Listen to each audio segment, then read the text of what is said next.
Awakening was an immense religious movement that spread throughout the British colonies in North America in the early 18th century. Christianity was a powerful force in the colonies at the time, and it played a key role in the governments of the day as well as the future government of the United States of America. Many believe that the Great Awakening provided much of the inspiration to the colonists to rebel against the British and establish their own independence as a sovereign nation. Whether this is true or not, it cannot be denied that the Great Awakening had a huge impact on colonial society, and chief among the leaders of the movement was George Whitefield.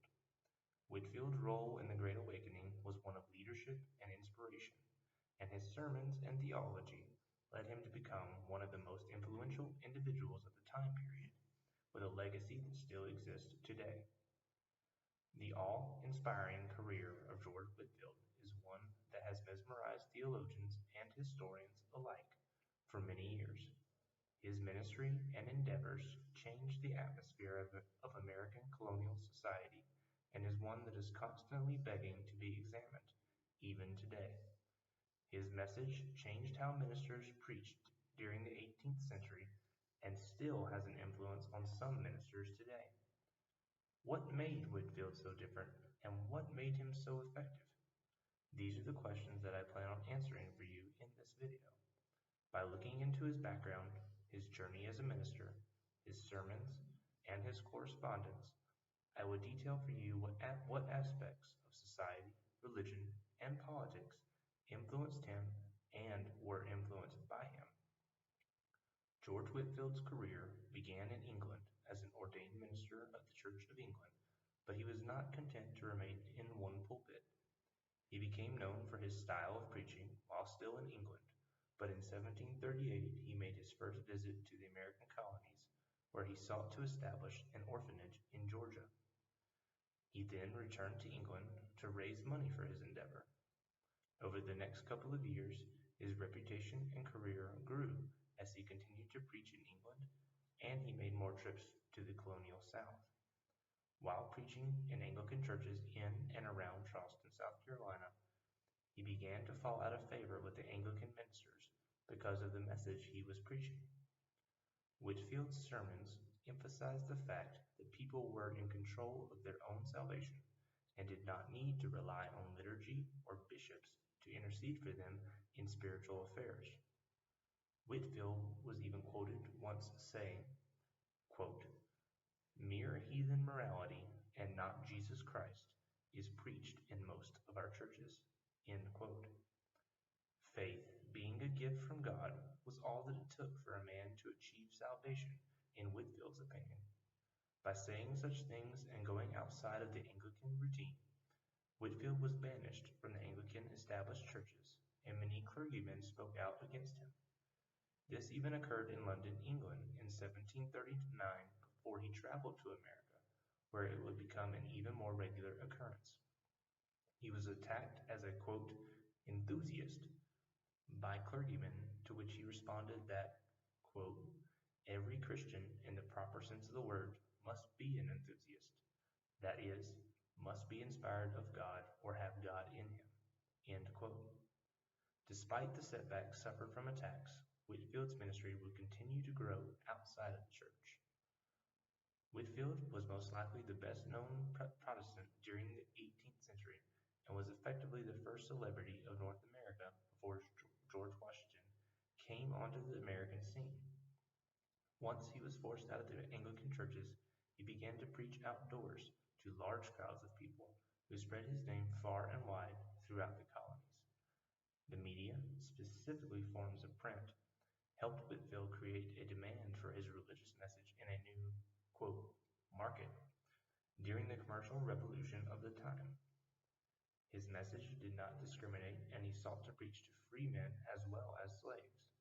Whitefield's field preaching provided a base for early Methodism to grow out from and expand throughout the colonies in England. He worked with John Wesley, the founder of Methodism, early in his career, but they eventually went separate ways over a disagreement in theology. However, some historians still credit Whitefield with being one of the founders of the Methodist denomination, despite his limited role in its creation. While the two worked together, Whitefield and Wesley were almost perfect complements for each other, finding strength where the other found weakness, and their work helped to further the gospel. Some people claim that Whitefield was not necessarily the greatest theologian, but was simply gifted with a large voice with which to draw much attention. However, his message was empowering to the commoners who felt neglected by the established church.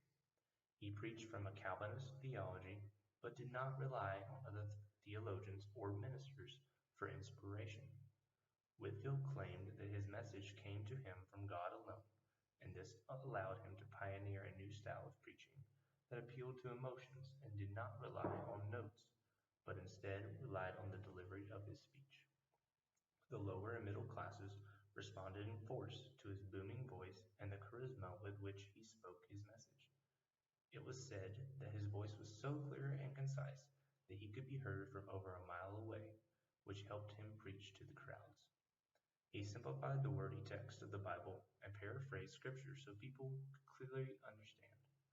The fact that he was far more educated than his everyday listener, but presented his message in such a way that they identified with him, makes it clear that he understood the people and what they were looking for in religion. Whitefield's new democratic style of Christianity became very popular throughout the colonies and helped unite them together. This democratic and popular Christianity garnered Whitefield much respect that went outside of the realm of religion as well. Benjamin Franklin, although not specifically aligned with Whitefield's beliefs, held him in high regard and was very impressed with Whitefield's message and style of preaching. Franklin advertised Whitefield's tours of America in his newspaper in Philadelphia and attended many of his sermons. Franklin even conducted an experiment during a sermon of Whitefield in Philadelphia, after which he determined that Whitefield could be heard by up to 30,000 people outdoors at one time. Many people, like Franklin, who were not necessarily religious, were captivated by Whitefield as he preached over 15,000 sermons in his career.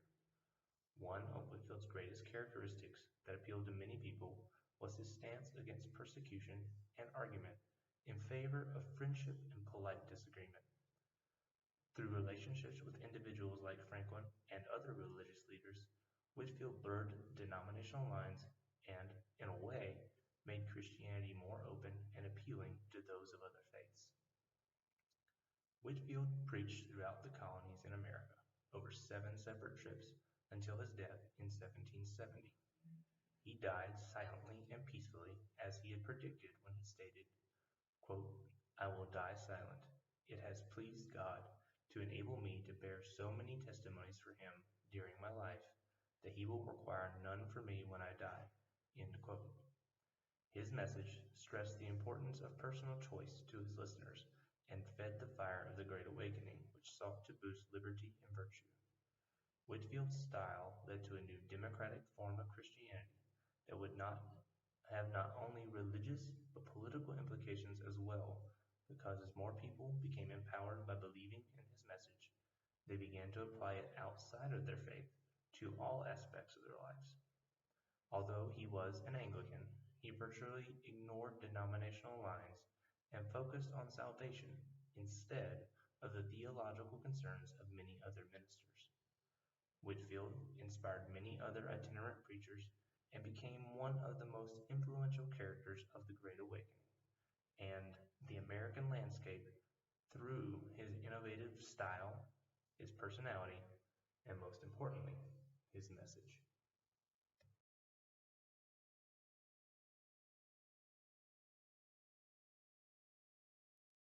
More information can be gathered on George Whitefield and his ministry by researching the Great Awakening in general or specifically his name.